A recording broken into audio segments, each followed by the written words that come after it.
Back to our channel friends, मैं सबका अपने चैनल स्टॉक्स फॉर लाइफ पे बहुत स्वागत करता हूँ। दोस्तों, ये फैमिली डे फिल्म बस आज 17 अक्टूबर रही बात भारतीय शेयर बाजार की, थोड़ा करेक्शन विजिबल होता हुआ देखने को मिला।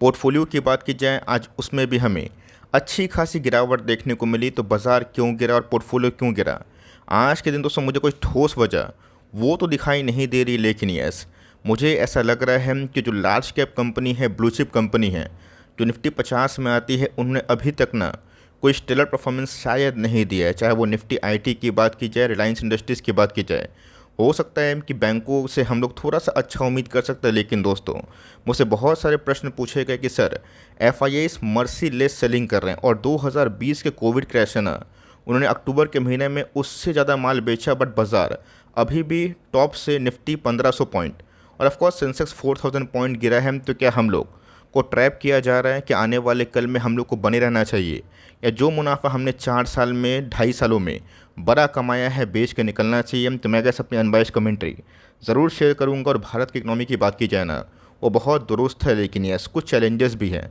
उसको हम लोग को इग्नोर बिल्कुल नहीं करना है। और ऑफकोर्स कोई बाई और सेल रिकमेंडेशन बिल्कुल मत समझिएगा, ये गैस मेरा पर्सनल अनुभव है, स्टडी है, जो आपसे अनबाइस्ड होकर शेयर करने वाला हूँ। चैनल फर्स्ट टाइम होंगे, सब्सक्राइब कर सकते हैं इस तरह की क्वालिटी कंटेंट को सबसे पहले एक्सेस करने के लिए। Now without dealing any for time, let's begin.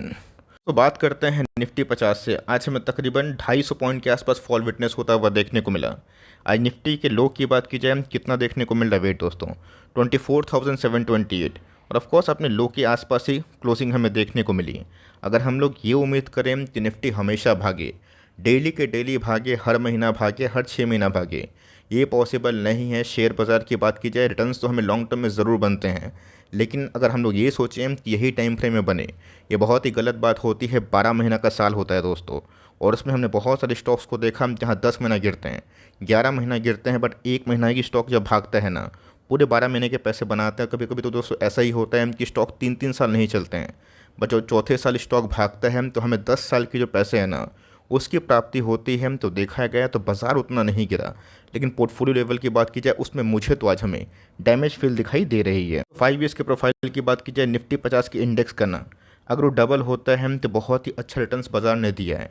हम लोग ऐसा मान के चलते हैं। तो पिछले कुछ समय से गैस हमें थोड़ी सी वीकनेस देखने को मिल रही है दिवाली के पहले, लेकिन दोस्तों ये वीकनेस कितनी इंटेंसिफाई होगी तो वक्त के संग समझ में आएगा। बात दोस्तों लॉन्ग रन की, तो मैंने क्या बताया कि आपको होपलेस नहीं होना है, और ये मत समझना है कि तेज़ी हमेशा होगी, मंदी हमेशा होगी। मैंने कहा सबको हमेशा एक बात सिखाई और बताई है, तेज़ी से उत्तेजित नहीं होने का और ऑफकोर्स मंदी से डिप्रेस नहीं होने का। बाज़ार का साइकिल है 2008 में, 2015 में, 17 में, 20 में, 22 में हमने देखा कि बाज़ार गिरता है तो बाज़ार रिकवरी भी करता है। लेकिन यस, अच्छी कंपनी में पैसे बनते हैं। तो ऑफकोर्स जो बाज़ार गिरा पिछले कुछ समय से या फिर गिर रहा है, ये गैस नॉशनल लॉस है।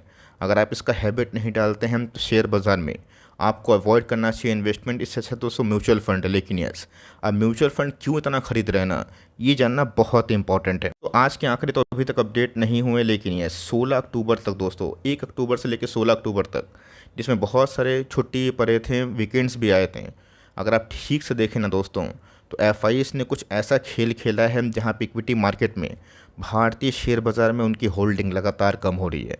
अगर आप देखें तो लगातार दोस्तों मर्सिलेसली सेलिंग हमें अक्टूबर के इंटायर मंथ में, जो कि ख़त्म भी नहीं हुआ है, उसमें दिखाई दे रही है। तो हाल ऐसा हो चुका है कि अक्टूबर में हमें 67,000 करोड़ के आसपास सेलिंग देखने को मिल रही है।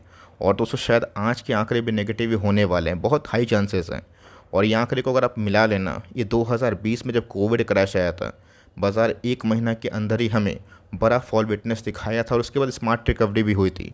एफआईएस ने उस समय भी इतना माल नहीं बेचा जो अभी बेच रहे हैं। क्यों हो रहा है, कारण क्या है, चलिए दोस्तों उसको थोड़ा सा जस्टिफाई करते हैं। सबसे पहले दोस्तों, जो कोविड के टाइम बाज़ार में थे उनको तो अच्छे से पता है, उन्होंने देखा भी है कि बाज़ार में कितना पैनिक मचता है, बट सही टाइम पे रिकवरी भी होती है। तो कोविड दोस्तों, जब मार्च में लॉकडाउन की शुरुआत हुई थी, प्रधानमंत्री की बात कीजिए, उन्होंने बताया था कि लॉकडाउन होगा, तब तो गैस मानो हाहाकार मचा था। मुझे गैस अच्छे से याद है, बजाज फिनसर्व टाइप का बड़ा कंपनी दोस्तों, 10,000 से लोअर सर्किट, फिर खुल रहा है लोअर सर्किट, फिर खुल रहा है लोअर सर्किट, ऐसी कंडीशन हमें दिखाई पड़ी थी, बट उस समय भी एफआईएस ने इतना बड़ा सेल ऑफ नहीं किया था, ओनली 65,000 करोड़, जो गैस हमने अक्टूबर के 15 दिन में ही देख लिया। और सितंबर के लास्ट 2 दिन को जोड़े ना, ये आंकड़े गैस 80,000 करोड़ को भी क्रॉस कर जाएंगे। यहाँ पे तो देखा गया तो 2024 तक ख़त्म नहीं हुआ है, अक्टूबर का आधा महीना बाकी है, नवंबर दिसंबर है, शायद ये आंकड़े 2 लाख करोड़ क्या उससे भी आगे बढ़े। लेकिन यस, अगर एफआईएस ने 2 लाख करोड़ माल बेचा है, उसके बावजूद भी निफ्टी 25,000 26,000, ऐसा क्यों दोस्तों? इससे डबल माल ना डीआईएस खरीद रहे हैं। आप देख सकते हैं कि लास्ट 4.5 साल से दोस्तों एफआईएस ने 91,000 करोड़, 2,78,000 करोड़, 16,000 करोड़ और 1,94,000 करोड़, मतलब गाइस जितना पैसा उन्होंने बहाया है ना, मतलब खींचा है, उतना पैसा दोस्तों इतिहास में आज तक कभी भी इंडियन शेयर बाज़ार से निकले नहीं हैं। अब बहुत लोग पूछेंगे कि वेट सर, तब डीएस क्यों खरीद रहे हैं? आप हमेशा बोलते हैं कि डीएस वैल्यू बायर है। डीएस भी क्या करेंगे दोस्तों, मैं आपसे पूछना चाहता हूँ, सबको अच्छे से पता है, as per the mutual fund association rule कुछ सर्टेन परसेंटेज तक ही म्यूचुअल फंड कैश को होल्ड कर सकती है। बहुत लोग 5% का बैरोमीटर यूज़ करते हैं, बहुत लोग 7 और बहुत लोग 10। अब एसआईपी के आंकड़े हर महीना 25,000 करोड़, मतलब 25,000 करोड़ के आसपास होंगे। साल की बात की जाए उसमें 3 लाख करोड़ के आसपास सिर्फ एसआईपी आएंगे। म्यूचुअल फंड मैनेजर के पास उतना पैसा आएगा तो उनको तो दोस्तों बाध्य होकर पैसा लगाना ही पड़ेगा। लेकिन क्या इंडियन इकोनॉमी ये इन्फ्लोज को जस्टिफाई करती है फिर नहीं करती है, इसका पता होना बहुत इंपॉर्टेंट है। मैंने क्या बताया कि एफआईएस की मोनोपोली इस आंकड़े को देखने के बाद एकदम सीधा सीधी टूटते हुए देखने को मिल रही है। मतलब गैस एफआईएस का क्या रूल था, बाज़ार को अपने तरफ खींच के चलाते थे। हर्षद मेहता का टाइम क्या था दोस्तों, बुल मार्केट का मेगा बुल मार्केट हमने देखा, बिकॉज वो बाज़ार को एक डायरेक्शन में भेज रहे थे। लिक्विडिटी काफ़ी हाई थी, पैसे कहीं से मिले थे, बट क्या हुआ दोस्तों, मतलब मोनोपोली हमेशा सबकी नहीं होती है, ना बेर वाले की होती है ना बुल वाले की होती है। बाज़ार ओपन है, जिनको लगता है कि बेचना चाहिए वो बेचेंगे और जिनको लगता है खरीदना चाहिए तो वो खरीदेंगे। लेकिन क्या इंडियन इक्विटी मार्केट आने वाले कल में भारत की अर्थव्यवस्था इस इन्फ्लोस को, या जिस हिसाब से गैस लेगेसी हमने कोविड के बाद, रशिया के बाद भारतीय शेयर बाज़ार में देखी है, वो कंटिन्यू होगी या फिर नहीं होगी ना, हमें खास नज़र बस उस पर रखनी है। देख सकते हैं दोस्तों, 3 दिन पहले का ही आर्टिकल हमने देखा था जहाँ पे एफआईएस का आउटफ्लो 4.5 साल में सबसे हाईएस्ट था, सेकंड हाईएस्ट, जो गैस अभी के टाइम 3 दिनों में रुझान चेंज हो गया है। लार्जेस्ट सेलिंग हमने देखा एक इंटायर मंथ में दोस्तों। अगर इतना सेलिंग से भी बाज़ार इसको इम्यून कर ले रहा है तो समझ के चलें कि भारतीय बाज़ार में बहुत स्मार्ट प्लेयर भी आए हैं, रोबस्ट प्लेयर भी आए हैं। बट ये बात मत सोचिएगा कि हम लोग बाज़ार को बहुत अच्छे से स्टेबलाइज कर चुके हैं एसआईपी करके, डायरेक्टली इन्वेस्ट करके, तो बाज़ार नहीं गिर सकता। हर एक बाज़ार का एक साइकिल होता है, एक टाइम फ्रेम होता है, बाज़ार गिरेगा तो बाज़ार भागेगा। इसमें कैसे कोई बड़ी बात नहीं है, रॉकेट साइंस नहीं है, बिकॉज लीनियर वे में कैसे पैसे नहीं बनते हैं। तो एफआईएस बेच रहे हैं, ये उनका पॉइंट ऑफ व्यू है। क्या भारत का अर्थव्यवस्था, चाइना की बात की जाए, पाकिस्तान की बात की जाए, मलेशिया की बात की जाए, श्रीलंका की बात की जाए, बांग्लादेश की बात की जाए, उस टाइप की है? बिल्कुल भी नहीं।